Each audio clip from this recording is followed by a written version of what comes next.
hypocrisy.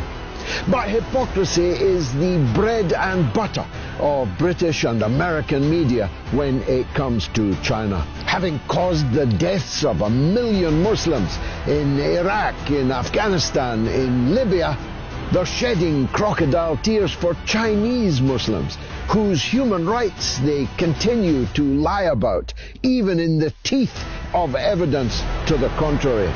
Who are you going to believe?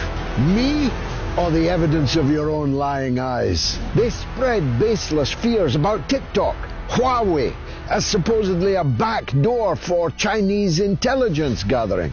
They've even accused your light bulbs and your refrigerator of spying on you. But thanks to Elon Musk and his Twitter files, we now know that it's American intelligence that's not just coming through your back door but your front door and every one of your windows, spying on everything you read and write and censoring you if they don't like it. More double standards in Africa, where China is building partnerships and cooperation for development, as it has done for many decades. On the other hand, there's Western colonialism.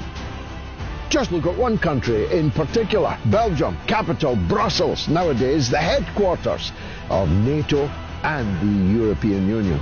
But until 1960, Brussels was the capital of colonialism in Africa. Let's just look at one country, the so-called Belgian Congo, what Joseph Conrad described as the heart of darkness.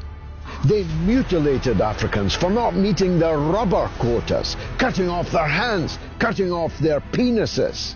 Belgian colonialism in just one African country killed 10 million Africans. They criticized China for building airports and highways. Seriously?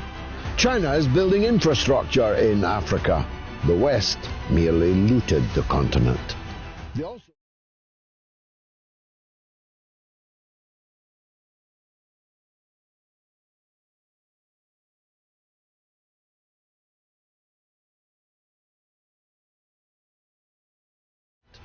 They also criticized China for building military bases, while they still sailed their naval flotillas around Chinese waters. They've even dragooned Japan, imagine, into their anti-China lineup.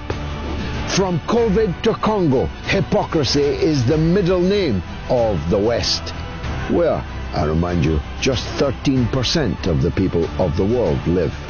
It is an empire of lies. Its foundations are rotten, its superstructure rickety, its infrastructure crumbling away. As the Beatles might put it, it's so yesterday.